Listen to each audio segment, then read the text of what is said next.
আমি দেশের নাগরিকত্ব তো পাইছি। কত বড় গাদ্দার, নাম হচ্ছে মীর জাফর। আসসালামু আলাইকুম। আজকে নাকি পলিনো পার্কের মধ্যে সুরসর্দার নীরব ভাই আছে, যে বাংলাদেশের একজন নাগরিক হইয়া আসলে রাশিয়ানদের জন্য যুদ্ধ করছে এবং তার নাকি মনটা খুবই খারাপ। আসলে ভাইয়ের কি হয়েছে এই বিষয়গুলো নিয়ে ভাইয়ের সাথে কথা বলবো, আপনারা আমার সাথে আসেন। সমস্যা নাই ভাই, হয়ে যাবো। তো আশা করি আপনারা দেখতেছেন ভাইয়েরা আমি অনেকক্ষণ ধরে ফলো করতেছি। ভাই হচ্ছে পলিনো পার্কের মধ্যে আইসা অনেকক্ষণ যাবত মন খারাপ করে বয়ে রয়েছে। আমি দূরে থেকে বিষয়টা দেখছি আসলে ভাইয়ের কি হয়েছে বা কি প্রবলেম, এইগুলো নিয়ে কথা বলবো। আর বিশেষ করে আমি ভাইয়ের সব ভিডিও দেখি, ধরতে পারেন আমি ভাইয়ের অনেক বড় ফ্যান। তো আসলে ভাইয়ের কি হয়েছে এই বিষয়গুলো নিয়ে কথা বলবো। ভাই একটু সাইড দেন, একটু ভাইয়ের লগে বসে দেখি আসলে ভাইয়ের কি হয়েছে। আসসালামু আলাইকুম ভাই। ওয়ালাইকুম সালাম ভাই। এই তো আলহামদুলিল্লাহ ভাই, ভালো আছি। ভালো আছেন? তো স্টুডেন্ট আপনি?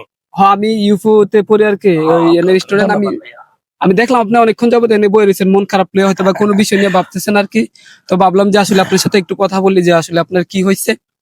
আচ্ছা, কথা বলার আগে আমার কাছে যে বিষয়টা খুবই খারাপ লাগছে, আমি এই বিষয়টা নিয়ে একটু কথা বলবো। আপনার দেখলাম একজন হচ্ছে অনলাইনে ভিডিও বানাইছে, রকিম নামে একটা ছেলে। এই টাইপের একটা নাম। ওইখানে দেখছি ওনার আপনার বাসায় উনি থাকছে, খাইছে, ওনাকে নিয়ে আপনি অনেক জায়গায় ঘুরছেন। উনি ভিডিওতে এই কথাগুলো বলছে। এখন আমার প্রশ্ন হইল, আপনাকে নিয়ে ভিডিওর লাস্ট পর্যায়ে খুবই খারাপ ভাবে আপনারা প্রেজেন্ট করছে, আপনি ওই করছেন এই করছেন। আপনি এই বিষয়গুলো নিয়ে আপনি কতটুকু মানে মন খারাপ হয় যে একটা মানুষের সাথে আপনার এরকম একটা সম্পর্ক ছিল, ওইভাবে ঘুরছেন ফিরছেন, এই কথাগুলো বলতে আসলে এই বিষয় নিয়ে আপনি কি বলবেন? আসসালামু আলাইকুম সবাইকে। তো সবচেয়ে বড় বিষয় কি, আমরা বাঙালিরা এমনই একটা জাত, আমাদের শত্রু বাইরে থেকে লাগবে না, আমাদের শত্রু আমরা নিজেরাই। আমরা কখনো নিজের ভালো পছন্দ করি না, ঠিক আছে? এটা আসলে আমাদের বাঙালিরা জানে এই দোস্তুটিগুলা। তবে আমি কিছু বলতে চাই না রকিমের পক্ষে। ওই ছেলেটা আসলে বয়স কম, স্টুডেন্ট। ও সুযোগ নিছিল যে আমার এখানে আসবে, একটা ভিডিও তৈরি করবে, আমার ইনভাইটে আসবে, যে কোনো একটা চিন্তা ভাবনা কইরা ও ভাইরাল হওয়ার জন্য, ও ফ্যান ফলোয়ার বাড়ানোর জন্য। যখন ও আমার কাছে আসছে তখন 60,000 ফলোয়ার ছিল। যখন ও আমাকে নিয়ে একটা আজে বাজে ভিডিও তৈরি করছে, ঠিক তখন আর ভিডিও হয়ে গেছে 90,000। তো ও যে উদ্দেশ্য নিয়ে আসছে, ওর ওই উদ্দেশ্যটাও সাকসেস হয়ে গেছে।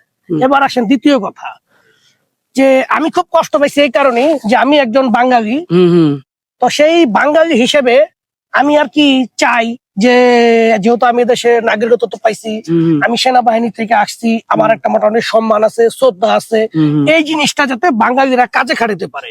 যে কোনো মুহূর্তে যাতে কোনো একটা বাঙালির সমস্যা হইলে আমি যাতে তার পাশে দাঁড়াইতে পারি, এটা ছিল আমার প্রধান লক্ষণ। তো এইভাবে আমি সবাইকে কাছে ডাকি, সবাইকে আমি ভিডিওতে ইনভাইট করি, যখনই আপনাদের মন চাইবে আমার শহরে আসবেন। যেহেতু আমি রুস্তবের বাসিন্দা, রুস্তবের সিটিজেন পাইছি।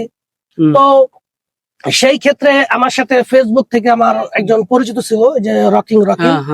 এই ছেলেটা বলছে, ভাইয়া আপনার আমি খুব বড় একজন ভক্ত বা ফ্যান, ভাই আমি আপনার সাথে দেখা করতে চাই। আমি তো বলছি যে কোনো মানুষ যে কোনো মানুষ আমার কাছে আসতে পারবে, আমার কোনো অহংকার বা নেই। তো সেই ছেলেটা আমার কাছে আসছে, ওকে আমি যথেষ্ট ভাবে আপ্যায়ন করছি, সম্মান করছি, শ্রদ্ধা করছি। আমি ওকে নিজে বিভিন্ন জায়গায় নিয়ে ঘুরছি। ছেলেটার আমার অনেক ভালো লাগছে, বয়স কম, স্টুডেন্ট, এদেশে পড়ালেখা করবে, একসময় ভবিষ্যৎ উজ্জ্বল হবে। সেই পরিপ্রেক্ষিতে আমি প্রত্যেকটা স্টুডেন্টের ভালোবাসি। এই ছেলেটা আসছে, আমি এই ছেলেটাকে দেখাইছি যে দেখো ভাই আমি এই পুরস্কার পাইছি, ওকে আমি সরকারি মনোগ্রাম সহ সবকিছু দেখাইছি। ওই ছেলেটা আমার সাথে খুব ভালো ব্যবহার করছে। 3 দিন পর ওরা আমি নিজে গিয়া গাড়ি থেকে উঠায় দিয়েছি, সবকিছু করছি। সেই ছেলেটা 1 মাস গেছে, 1.5 মাসের মাথায় আমাকে নিয়ে একটা ভিডিও তৈরি করছে এআই প্রযুক্তি দিয়ে বানাইয়া। সবগুলা কথা মিথ্যা কথা বলছে, শুধুমাত্র মিথ্যা বলছে এই কারণে যে বাঙালি জাতি হচ্ছে নির্বোধ জাতি, এদের কাছে মিথ্যা বলে এরা সত্য মনে করে। তো এই ছেলেটা এইভাবে সুযোগটা নিছে, নিয়া আমার নামে বিভিন্ন মিথ্যা কথা ছড়াইছে। সেই ক্ষেত্রে এই রাশিয়ার যত স্টুডেন্ট আছে যারা আমাকে ভালোবাসে, তারা সবাই কল করছে যে ভাইয়া আপনি ওই মির্জাফরকে কেন আপনি ইনভাইট করছেন, কত বড় গাদ্দার। হ্যাঁ ভাইয়া, আমাদের বয়স তো কম, আমরা কখনো সেটা দেখি নাই। ওই যে নবাব সিরাজউদ্দৌলার যিনি কিনা ছিলেন প্রধান সেনাপতি, মীর জাফর, তার নাম হচ্ছে মীর জাফর। স্টুডেন্ট আমাকে বলছে যে ভাই আমরা মীর জাফর দেখি নাই, তবে আপনার মাধ্যমে একটা মীর জাফরও দেখছি, একটা গাদ্দারকে দেখছি। হ্যাঁ ঠিক আছে 71 সালে রাজাকার দেখি নাই, হুম। কিন্তু ভাই আপনার মাধ্যমে একটা রাজাকার দেখতে পাইছি।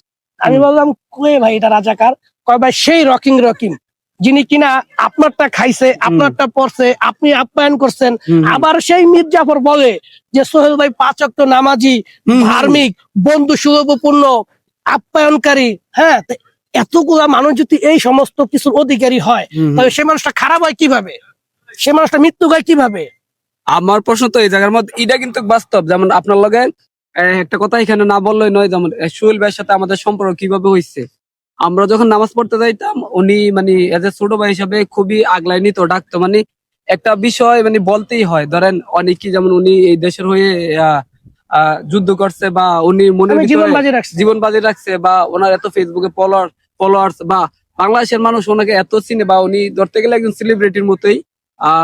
তো ওনার মনের ভিতরে কিন্তু কোনো অহংকার নাই। বিশেষ করে উনি আমাদেরকে না ডাক দিলেও পারতো, বা আমাদের সাথে কথা না বললেও পারতো। উনি মানে যেই কোনো বাঙালি দেখবো, মানে ওনারা কেউ ডাক দেখ আর না দেখ, উনি নিজে মানে মানে নিজে কাছে গিয়ে সেটা পরে হচ্ছে এই মানুষটার সাথে কথা বলবো, খুব ভালো ব্যবহার করব, তারপরে হচ্ছে গিয়ে মানে রকিম যে কথাগুলো বলছে আসলে সত্য। তবে ভিডিও লাস্টে কিছু কথা বলছে আসলে এই বিষয়টা হচ্ছে ভাই ক্লিয়ার করছে আসলে, মানে ওনার সাথে রকিমের কি সম্পর্ক ছিল। তবে এইখানে আরেকটা বিষয় হইতেছে গিয়া, যেমন আপনারা ভিডিওর মধ্যে একটা কথা চলছে, এই বিষয়গুলো নিয়ে কিন্তু মানুষের মনের মধ্যে একটা কনফিউজ কাজ করে যে আপনি নাকি ফ্রন্ট লাইনে ছিলেন না।